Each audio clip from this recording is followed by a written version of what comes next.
शान है, इस स्कूल का मान है, जिनके क्लास में आ जाने से रौनकें आ जाती है, जिनके पास होने से चेहरे पे मुस्कान आ जाती है। मैं हमारे आदरणीय प्रधानाचार्य महोदय व्यास सर से अनुरोध करती हूँ कि वे हमारे उज्जवल भविष्य के लिए हमारा मार्गदर्शन करें। जमाने का पुराना विदाई तो है दस्तूर, जमाने का पुराना, पर जहाँ भी जाना अपनी छाप कुछ इस तरह छोड़ जाना कि हर कोई गाए सिर्फ आपका ही तराना। मेरे बच्चों, अभी शर्मा मैडम ने, ज्योति शर्मा मैडम ने बताया कि विदाई एक ऐसा अवसर होता है जो दुख और खुशी का संगम होता है। चाहे वो बेटे की विदाई हो या स्कूल से बच्चों की विदाई हो, विदाई के पीछे जुदाई है, एक दूसरे से अलग होने का दर्द होता है। लेकिन चाहे वो माता पिता हो या गुरु, वो दर्द बर्दाश्त कर लेते हैं इस आस में, इस उम्मीद में कि मेरे बच्चे, मेरी बेटी जहां जाएगी वहां खुश रहेगी, अपने कुल का, अपने विद्यालय का नाम रोशन करेंगे और जीवन में आगे बढ़ेंगे, प्रशस्त होगा उनका मार्ग। और इसलिए खुशी खुशी माता पिता अपनी बेटी की विदाई करते हैं और गुरु अपने शिष्यों की विदाई करते हैं आगे के मुकाम के लिए, अगले पड़ाव के लिए, ताकि मंजिल तक आप लोग आसानी से पहुंच सके। इस अवसर पर मैं यही कहना चाहूंगा बेटा कि ये दुनिया अच्छी और बुरी बातों से भरी पड़ी है। तुलसीदास जी ने कहा है कि जड़ चेतन गुण दोषमय, विश्व कीन्ह करतार, संत हंस गुण गहहि पय, परिहरि वारी विकार। कि संसार जड़ चेतन गुण और दोषों से भरा हुआ है, लेकिन जो सज्जन लोग होते हैं, अच्छे लोग होते हैं, बुद्धिमान व्यक्ति जो होते हैं, वो इस संसार की अच्छाइयां ग्रहण करते हैं, बुराइयों का त्याग करते हैं। किस तरह कि साधु ऐसा चाहिए जैसे सूप सुहाए, सार सार को गही रहे, थोथा दे उड़ाए। उन साधुओं की तरह, या यूं कहे कि जिस तरह से हंस नीर क्षीर विवेकी होता है।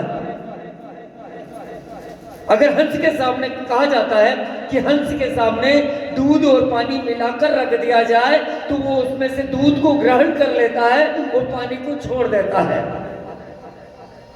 इसी तरह से क्योंकि अभी तक आप लोग माता पिता और गुरु की उंगली पकड़कर चलते रहे हो, इन टीचर्स ने आप लोगों को उंगली पकड़कर चलाया है, लेकिन जब हाई स्कूल में, हायर क्लासेस में जब आप पहुंचेंगे तो आपको उंगली पकड़कर नहीं चलाया जाएगा, आपको उंगली से इशारा किया जाएगा कि बच्चों तुम्हें इस दिशा में जाना है। अब आप इस दिशा में जाते हैं नहीं जाते हैं, ये ध्यान देने वाला वहां पर कोई नहीं होगा। और इसलिए आपको खुद अपना रास्ता तय करना है, अपना मार्ग तय करना है, मंजिल तक पहुंचना है। कई प्रकार के आकर्षण आपके जीवन में आने वाले समय में आने वाले हैं। हमेशा याद रखना, परमात्मा ने कई योनियां भुगतने के बाद ये मनुष्य जीवन हमें दिया है, और जिसमें हमारे माता पिता ने कई सपने संजो कर रखे हैं हमारे लिए कि मेरा बच्चा बड़ा होकर के, पढ़ लिख करके एक ऐसा व्यक्ति बनेगा जो स्वयं का, परिवार का, समाज का और राष्ट्र का गौरव बढ़ाएगा। और वो कैपेसिटी आप लोगों में है। पर बेटा, आने वाले समय में विभिन्न प्रकार के आकर्षणों से, भटकाव से खुद को बचाना, ये एक बड़ी जिम्मेदारी आप लोगों की होगी। मन को नियंत्रित करना, ये सबसे महत्वपूर्ण कार्य आप लोगों का होगा। कई प्रकार की ऐसी लुभावनी चीजें आएंगी। ये रामायण हमें क्या सिखाती है? हम लोगों ने रामायण पढ़ी है, क्या होता है? रामायण पूरा जीवन दर्शन है। क्या सिखाती है रामायण हमें? यही कि जीवन में कई प्रकार एक प्रसंग आया था रामायण में, आप लोगों को ध्यान होगा, जब भगवान श्री राम माता सीता अनुज लक्ष्मण के साथ वनवास के लिए जाते हैं तो मार्ग में जो है पंचवटी में अपना आश्रम बनाते हैं, कुटिया बनाते हैं, और उस समय सुपर्णखा उनकी बहन के कारण रावण क्रोधित हो जाता है, और रावण बदला लेने का जब सोचता है तो वो अपने मामा मारीच को एक स्वर्ण हिरण बना करके और वहां भेजता है। ये प्रसंग आपको ध्यान में होगा। ये क्या सिखाता है हमें? कुटिया के सामने से मारी स्वर्ण हिरण के रूप में दौड़ता हुआ निकल जाता है और ओझल हो जाता है। सीता माता विचलित हो जाती है, स्वामी ये हिरण मुझे चाहिए। वो बच्चों जैसे मचल जाती है, और वैसे भी प्रसिद्ध है बालहट, क्रियाहट और राजहट। इन तीनों हट के सामने अच्छे को झुकना पड़ता है, कहावत है, ये कहा जाता है और सच है। भगवान श्री राम ने समझाया, सीते ये छलावा है, ऐसा कोई मृग नहीं होता, ये छलावा है। लेकिन सीता मचल गई, स्वामी आप मेरी इतनी छोटी सी मांग भी पूरी नहीं कर सकते। ठीक है, कोई बात नहीं। और उनकी जिद के आगे राम को झुकना पड़ा। राम जी भी जानते थे, परंतु लक्ष्मण की क्षमता पर भी उन्हें भरोसा था। उन्होंने लक्ष्मण को आदेश दिया, लक्ष्मण तुम्हारी भाभी की जिद पर मैं उस हिरण के पीछे दौड़ लगा रहा हूं, जा रहा हूं, लेकिन तुम अपनी भाभी को छोड़कर कहीं मत जाना, रक्षा करना है। लक्ष्मण का जी आज्ञा, जी भाई साहब, जो आज्ञा भैया। और राम जी चले गए उनके पीछे पीछे। मारीच को बाण लगा, मारीच क्योंकि छल था वो जोर से चिल्लाया, बचाओ लक्ष्मण। जैसे ही लक्ष्मण ने सुना, लक्ष्मण जी जानते थे कि मेरे भैया राम को हराने वाला, उनको नुकसान पहुंचाने वाला, चोट पहुंचाने वाला इस त्रिलोक में कोई नहीं है। लक्ष्मण को भरोसा था, लेकिन पत्नी चूंकि व्याकुल हो जाती है, सीता माता व्याकुल हो गई, लक्ष्मण तुम्हारा भैया संकट में, उनके प्राण बचाओ। लक्ष्मण ने भी माता सीता को समझाया कि भाभी ये छलावा है, ये राक्षसों की कोई चाल है। उन्होंने कहा नहीं लक्ष्मण, तुम्हें मेरी आज्ञा का पालन करना ही होगा, अपने भाई भैया के प्राण बचाने होंगे। और लक्ष्मण को मजबूर जाना पड़ा था, और लक्ष्मण ने खींची थी। और आगे की कहानी आपको याद है किस तरह से सीता हरण हुआ था और ये सारी चीजें हुई थी। तो ये छलावा रामायण हमें ये सिखाती है। आने वाले समय में भी ऐसे कई मित्र आपके और बनेंगे। आपको लगेगा कि यार इससे अच्छा तो कोई है ही नहीं दुनिया में। पैसा खर्च करता है, मदद करता है, ये करता है, और माता पिता और गुरु की डांट हमें कड़वी लगने लगती है। आगे जाकर के हम उनका सामना करने के लिए तैयार हो जाते हैं। लेकिन बेटा एक बात याद रखना, माता पिता गुरु इससे अच्छा दोस्त, इससे बड़ा शुभचिंतक दुनिया में कोई नहीं होता।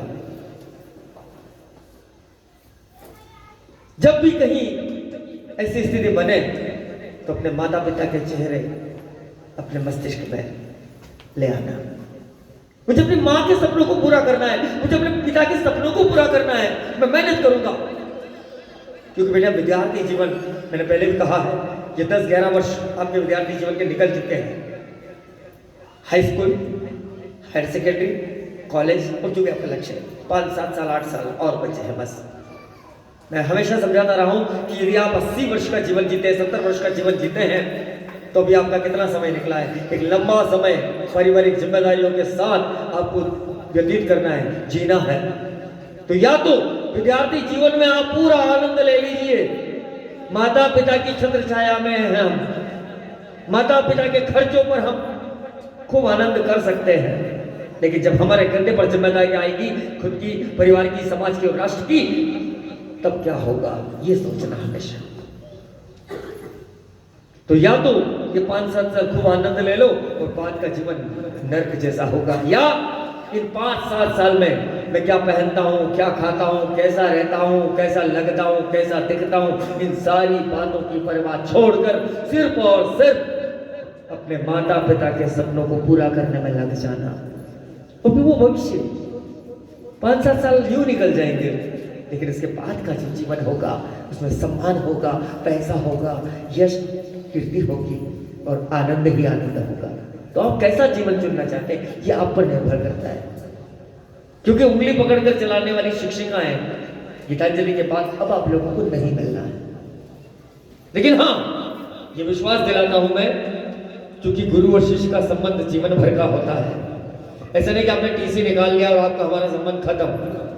इस बात का प्रमाण है ये धीरज, जो 7 वर्ष पूर्व विद्यालय छोड़ चुके हैं, लेकिन आज हर आयोजन में लगभग ये पूर्व छात्र आते हैं, इनका अटैचमेंट आती है और समय समय पर मिलने आते हैं, फोन आते हैं। तो ये गुरु शिष्य का संबंध होता है, आजीवन संबंध है हमारा।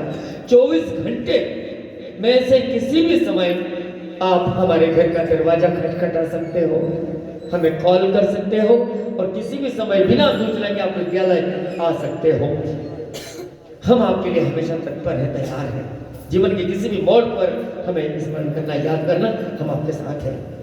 लेकिन बेटा साथ ही ये भी ध्यान रखना कि जीवन में कहीं किसी मोड़ पर यदि आपकी हमारी तो हमें गर्व होना चाहिए, हम गर्व से कह सकें कि ये हमारा विद्यार्थी है, हमने इसे पढ़ाया, ये गीतांजलि का पूर्व छात्र है।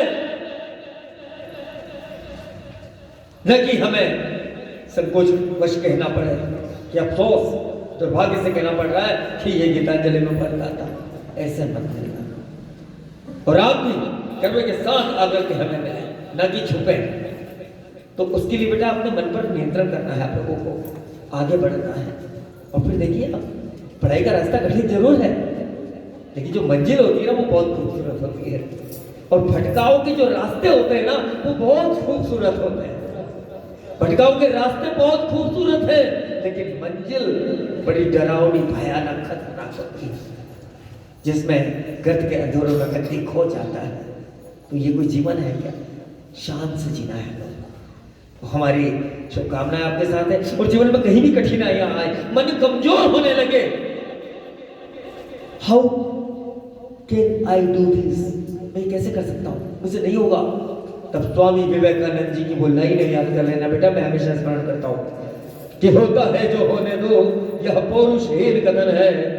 होता है जो होने दो, यह पौरुषहीन कथन है। हम चाहेंगे वह होगा, इन शब्दों में जीवन है। संघर्षों के साए में असली आजादी पलती है। इतिहास उधर मुड़ जाता है जिस और जवानी चलती है। तो हमारी तरुणाई में वो ताकत है, वो क्षमता है, और क्षमता का उपयोग करते हुए मन चाहे मंजिल पर और अपने जीवन को आपको आगे बढ़ाना है। लेकिन वो मंजिल सुखदायी होना चाहिए, माँ बाप और गुरु के लिए गर्व करने का विषय होना चाहिए। हमारी शुभकामनाएं हमेशा आपके साथ है। और आप लोग इस विद्यालय से विदा ले रहे, हमारे मन से नहीं, पूरे शिक्षक परिवार के मन में, पूरे बच्चों के मन में आप हमेशा बने रहेंगे और हम लोग मिलते रहेंगे। और इसलिए आप चिंता नहीं करना, भविष्य उज्जवल है आप लोगों का। मेहनत कीजिए और हर कदम पर जहां भी हमारी जरूरत पड़े आप आवाज लगाइए। एक आवाज पर हम लोग उपस्थित होंगे। और इन्हीं बातों के साथ उज्जवल भविष्य के लिए आप सभी लोगों को हार्दिक शुभकामनाएं। Thank you. जय हिंद, जय भारत।